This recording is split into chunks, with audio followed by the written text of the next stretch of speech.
Hi guys, share ko lang sa inyo, no. Sa ngayon po ay hindi namin akalain na magkakaroon ng sakit ang aking asawa. Siya po ay may chronic kidney disease. Bali, nalaman ko lang po yun nung nagpa-check up kami nung March. Actually po, January, nakitaan ko na po siya ng pagmamanas ng kanyang paa. So, noong time na yun, ayaw pa niyang magpa-check up. So, siguro natakot siya.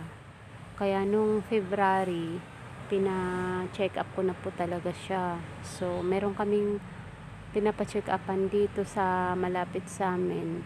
Kaso, yung sabi sa kanya, pumunta daw sa dati niyang pinapa-check upan. Gawa ng nagmamanas na siya. Baka daw kailangan ng i-dialysis.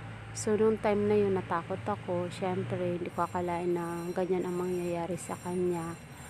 So, nagpa-schedule po kami sa kidney hospital, National Kidney.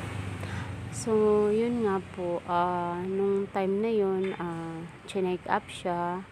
Then, binigyan kami ng papel na nakalagay doon na kailangan magpa-laboratory yung aking asawa. Then, yung time na yun, nagpara-schedule ulit kami ng kanyang check-up.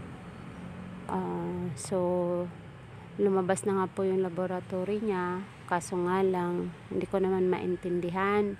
So, nakalagay lang doon yung right kidney niya is maliit na lang. So, ibig pala sabihin nun, sira na yung kidney niya. Nung time na March na nga po, bumalik na po kami doon sa kidney hospital. So, doon na po nagsabi yung doktor na hindi na maganda yung kulay ng asawa ko kasi gawa ng sira na nga daw po yung isa.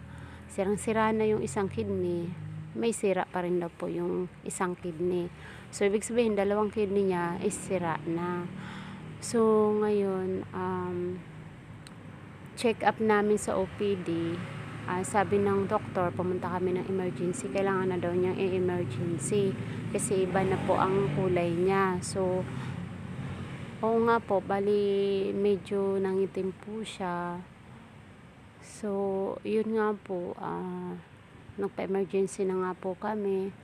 Tapos, doon na nga po, kinakailangan na po talaga niya mag-dialysis. So, yun, hindi po biro ang sakit na ganyan kasi unang-una, napakagastos po. Pangalawa po, grabing, yung mga resita, ang dami po. So, yung mga gamot na iniinom niya is napakamahal po.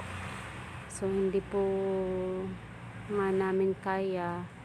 So, pinapasa Diyos na lang namin kung kanino na po ako lumapit. Yun po.